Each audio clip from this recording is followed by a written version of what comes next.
before we have the next speaker, we have a quick break and some music performance. So afterwards we'll continue with the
Good evening, everybody.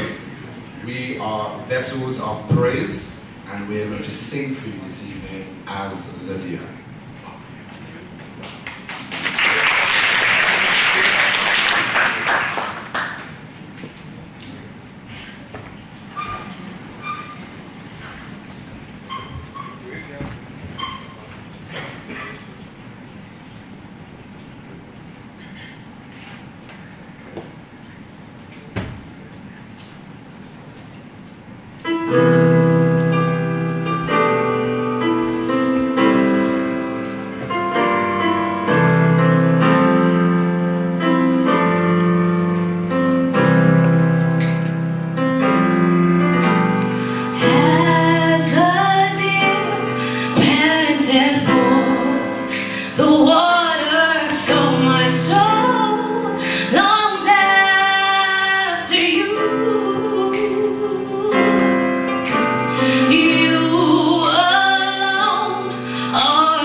Desire and I long to worship.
Thank you very much. So, while we're setting up the projector for the next lecture, there's one more announcement. As you see in the program, there's a special event, wine tasting, and we'll hear a few words from you about that, from logistics. And I can say I have done it a few months ago when I was in Sofia, and it's really, really nice, so you should definitely be able to sign up and enjoy this. Hello, that was so nice, the singing, incredible, amazing.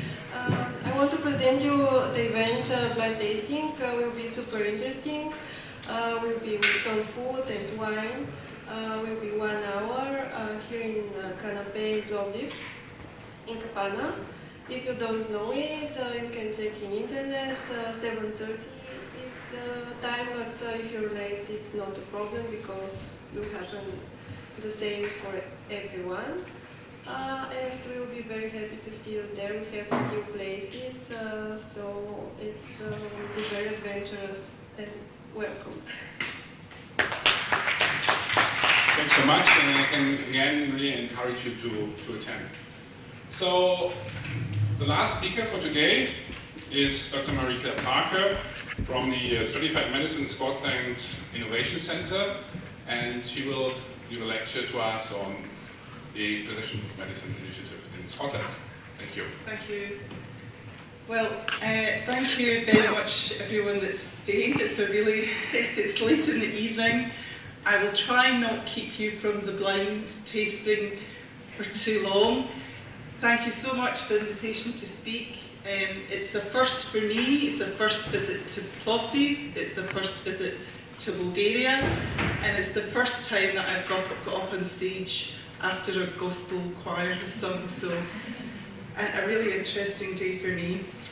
So what I want to do is to introduce to you what's happening in Scotland in terms of precision medicine, and it's probably helpful if I set a little bit of the context and the kind of political environment in the UK, because you may not be aware of the differences that exist in the UK in terms of healthcare.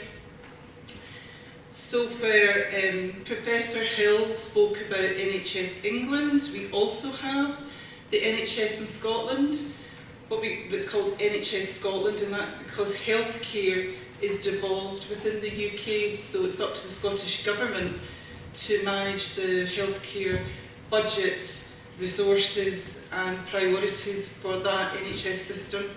And there are some differences that exist between the two systems. So in terms of what it's up to, the innovation, sorry, I've moved on too far. So in terms of the Innovation Centre that I work for, which is a Scottish Government initiative set up in 2013, we are essentially the front door for precision medicine opportunities into Scotland. So in terms of helping to manage the data, to link the clinical expertise with industry expertise, this is what we do. So primarily we're about what's called the triple helix, integrating the NHS with industry and world-class clinical expertise to advance precision medicine. And if we can do that in Scotland, well, we can do it for the rest of the world. So in terms of what Scotland has to offer for precision medicine, we have a single unique identifier system called the CHI index, C-H-I index, which every person is given at birth. This has been active since the 1970s, and it tracks that individual throughout the person's lifetime, essentially from maternity through to death. So every intervention that that person experiences is recorded. We're a small country, 5 million people. We're essentially no bigger than a Chinese city. So we should be well connected, well integrated. We should all be talking to each other and we should all be working effectively. That often doesn't happen, so it's up to us and as an innovation centre to develop a pan-Scotland initiative and to pull those resources together. So we have, as a result of the electronic health record system that we have within Scotland and a stable population, we have some of the best health data in the world. The negative side of this is that Scotland suffers from a high incidence of complex disease, so multiple comorbidities. So although that's obviously a problem for Scotland, it actually represents an opportunity for companies, other countries, organisations to come and study the data. So I think primarily what we have is deep phenotyping data, linked data, and the ability to recall patients for clinical trials. We also have what's called SHARE, which is a database of some 180,000 people in Scotland who have signed up to provide their data for research purposes. So it may be for accessing clinical trials, or it may simply be for general research purposes. But given that we're 5 million people, 180,000 is not too bad. What we have also embedded within our structures, the infrastructure within the NHS, is a single point of entry for organisations who want to carry out clinical trials, want to do research projects, and that is coordinated by a variety of clinical leads that sit within the various boards within Scotland. So in terms of linkage of Scottish health records, these are some of the records, the databases that sit within the NHS. They sit within what's called safe havens. So at this point it's identifiable data, but a lot of this data can be aggregated and de-identified and used for health and research purposes. All of that really sits within an informatics framework, which is the Data Research Centre, so the FAR Institute. We recently hosted Tim Cook, CEO of Apple. He came and he visited, and he recognised that there is a wealth of data here. So there are some projects ongoing with Apple at the moment, looking at specific applications of data. And so for the Innovation Centre, one of the really important things is how we deliver economic benefit back to Scotland. So we recognise that to do that, you have to build large, multi-centre, multi-collaborative projects. And within that, right at the core, sits the NHS. So I'll describe how the Innovation Centre has been set up shortly to maximise that opportunity, but right at the core sits the NHS, and this kind of onion skin that we see coming out from that point is all the different organisations that exist within Scotland, and in some cases across the UK, together with companies within Scotland who are active in the precision medicine space. So that may simply be one of our co-founding companies, for example, for the Innovation Centre, Thermo Fisher Scientific for sequencing, Illumina, access to tissue, in vitro testing, biomarker discovery, biomarker development. So what we do is trying to bring, for some of the collaborations we have these organisations together, so to really amplify what we're doing in terms of delivering economic benefit. So the Innovation Centre is one of 8 innovation centres that the Scottish Government set up roughly between 2013 and 2015. There's 8 innovation centres throughout Scotland. 6 of them are life science facing, of which obviously SMS-IC, Stratified Medicine, is one. And we've been set up slightly differently from the other innovation centres in that we're a public-private joint venture. So we have 2 co-founding industrial partners, which are Thermo Fisher Scientific and Iridiate Informatics, which is a small or reasonably sized SME, and their expertise is in informatics. So the Innovation Centre has a sequencing lab, equally has access to other sequencing platforms throughout Scotland, and informatics embedded at the core of what we do.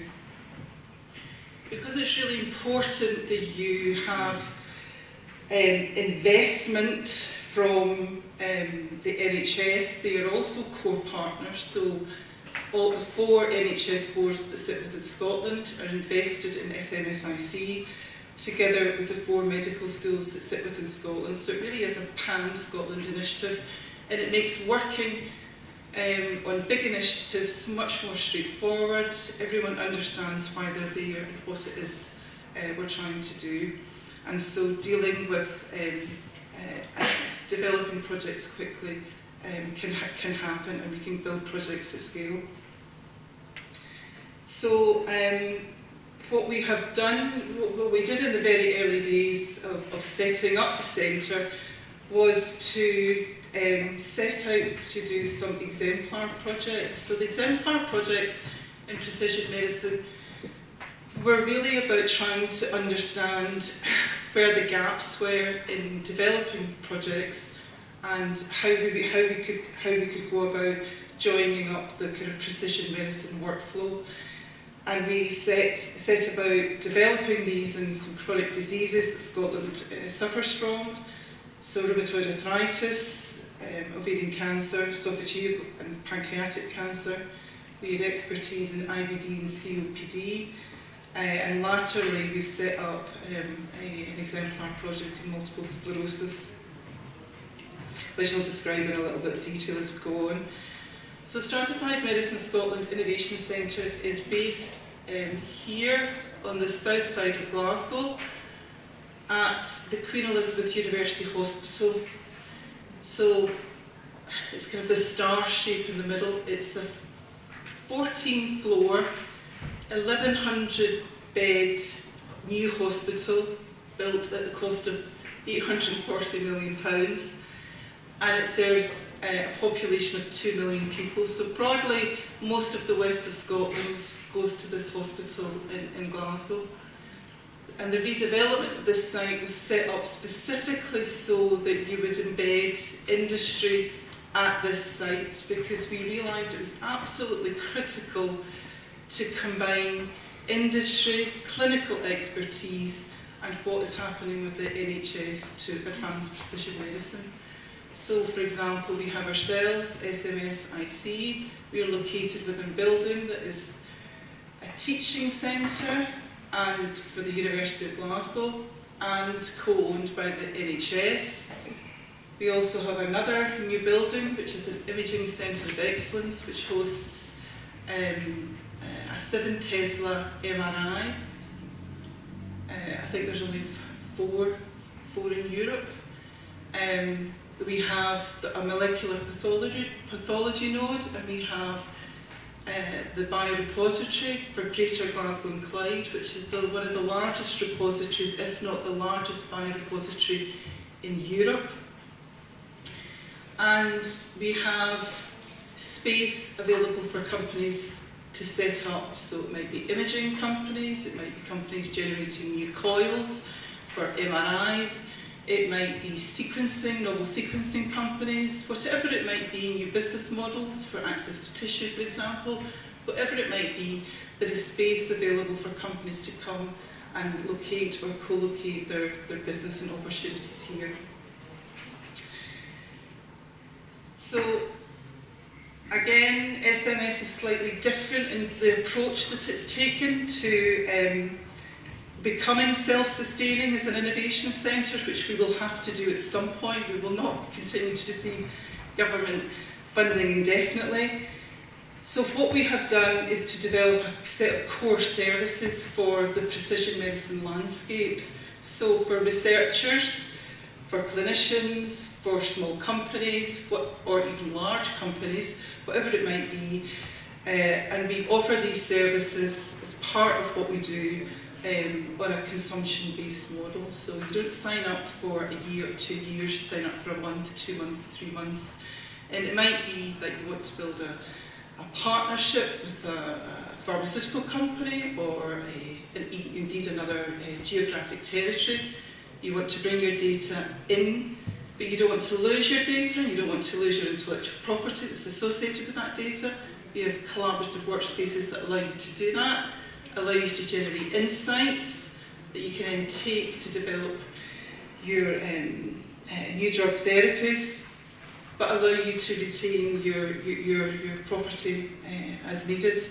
We offer hosting and data management services, electronic data capture for health and research, and then what is a slightly longer play, and as some speakers have alluded to, is around federated analysis. And that's primarily because 5 million people, you absolutely cannot do this alone. And one of the examples I'll give, for example, is in pancreatic cancer, where there are 25 different subtypes of pancreatic cancer. And if you're diagnosed with one of the rarer forms of the subtype, then absolutely bringing in federated analysis and using the insights from other territories will be absolutely key. So this is one of the consortia that use the collaborative workspaces. So it's not, it's a very large programme. It's 64 million. There are 36 EU partners, and obviously they're bringing their data and they're bringing their insights and using the platform to do their analysis and develop their clinical trials. So, as I said, one of the things that we did was to set up, it's now 6 exemplars across 6 disease areas, and it was really about understanding if we could bring large industry together with small companies, together with the clinical base, together with the biorepositories, and carry out precision medicine projects to time and to budget, and obviously to develop the insights associated with them. It's early days for some of these projects. For example, in the Reprocel project, that was a project that was led by a small company, and that was really aimed at looking at the business that they had. So they were an in vitro tissue testing company, and they found that for IBD and COPD, when they tested drugs on the tissues, there was a variation in response. So the project was aimed at assessing if you could link that back to sequencing. In rheumatoid arthritis, it was around methotrexate response, so responders and non-responders. 30% of rheumatoid arthritis patients only respond to methotrexate, so that was an integrated polyomics response. Ovarian cancer, that was for high-grade serous ovarian cancer. It's the 5th most common cancer, and we took tissue, archived tissue from 550 patients, and we were looking at the use of PARP inhibitors in high-grade serous ovarian cancer. Currently, it's only prescribed for 15% of patients, and that's to do with germline DNA, so no mutation, no treatment. There's a possibility that you can send that out to at least 35% of the population. So that gives you a flavour of what we have done. I think one of the projects that's probably moved on the most has been around pancreatic cancer, which is called Precision Panc. It's led by a clinician in Glasgow, Professor Andrew Biankin, and some of the funding that we gave has now allowed them to leverage much more significant funds from Cancer Research UK, and that programme is now expanded out into £10 million project across Scotland and across the rest of the UK, and these are some of the organisations that are involved in this project. So pancreatic cancer is the 3rd cause of cancer death. Less than 5% of patients are alive at 5 years. The average survival rate is 6 months. 90% die within a year, and the mortality rate for pancreatic cancer has not changed in 50 years. So it really is a very serious problem that needs addressed. So the approach that the pancreatic cancer team have taken is around what they call the Molecular Pathology Knowledge Bank. And essentially it's integrating preclinical development with clinical development and discovery to create this molecular pathology knowledge bank. And what they're trying to do, and I'll show you the next slide, is to bring through 3 clinical trials that are, 2 of them are now up and running, Primus 2 and Primus 3, is because of the timescales involved, and that you do not have a lot of time from first diagnosis because of the mortality rate associated with pancreatic cancer, is that the patient is referred by the GP either with suspected pancreatic cancer or they're known to have pancreatic cancer. They agree to consent for screening and a collection of a tumour biopsy, both for, in the left-hand line, for suspected pancreatic cancer, so diagnostic and research biopsy. If pancreatic cancer is confirmed, they then proceed to molecular profiling. So there's really one of 2 options that you can take. But there's been lots and lots of there's been lots of challenges around actually going from first diagnosis to molecular pathology output. And this is really about linking up all the practices that occur within the NHS pathway to allow that to happen, and to allow that to happen really rapidly. So having a turnaround time of around about 2 weeks from first diagnosis. So one of the first issues was around archival tissue failure rate, and developing a panel that you could use for FFPE, which they did. They developed a custom panel which works very effectively and picks up most of mutations associated with pancreatic cancer.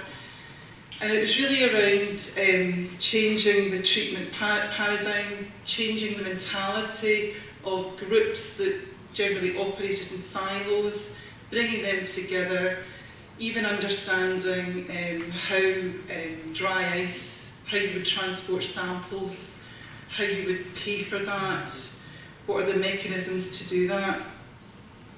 So it's really been about a multidisciplinary approach, and really all about the multidisciplinary team.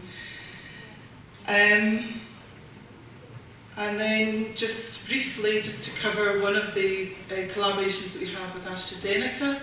This collaboration started last year. It was again a fallout from the success that we had around the ovarian cancer project that I described earlier, using the PARP inhibitors.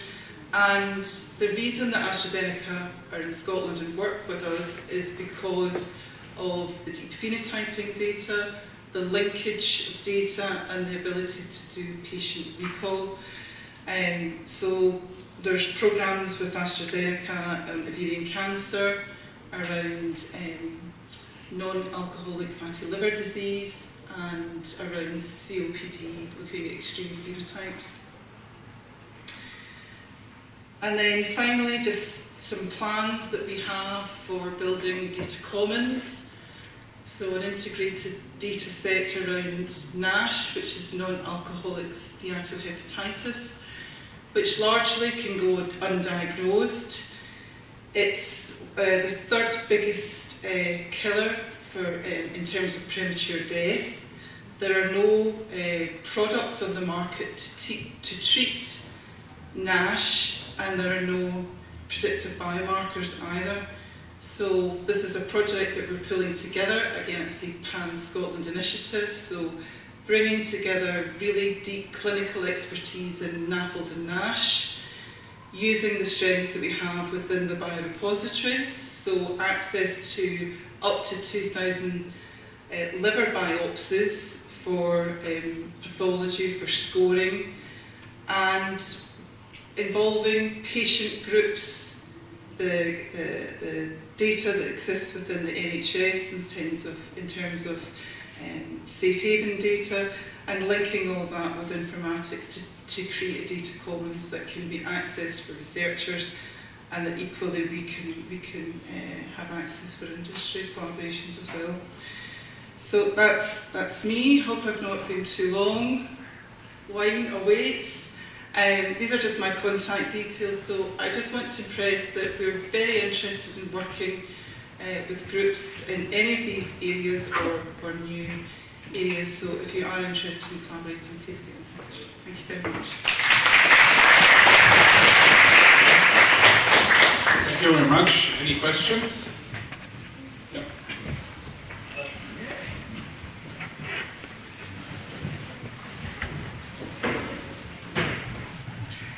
Brilliant and exciting plans. Just as in the example of NASH has a strong relation also with microbiome changes. How does this feed into this project? Interestingly, the microbiome isn't feeding into this project yet. We haven't planned for that, actually, for microbiome. So it's something that we should consider. But in terms of this NASH project, it's not. How many AGS platforms do you have? So at the facility I work at, we have Iron Torrent through Scottish General Partnership, which Professor Hill mentioned. They have access to the Illumina platform, so MySeq, HiSeq, and they've just bought a NovaSeq. They're involved in the rare disease element of the 100,000 Genome Project. We've just bought an Oxford Nanopore system. So we have, through the linked networks, we have the range. About small laboratory, do we need to buy one, or we can send? We can send samples. You can send samples. Yeah. Any other questions? Yeah. Sorry, could you just quickly highlight what project you've got with Apple? I can't because it's covered by confidentiality. I'm sorry. No problem. Ask Siri. On the second page. Okay, thank you very much. Thank you.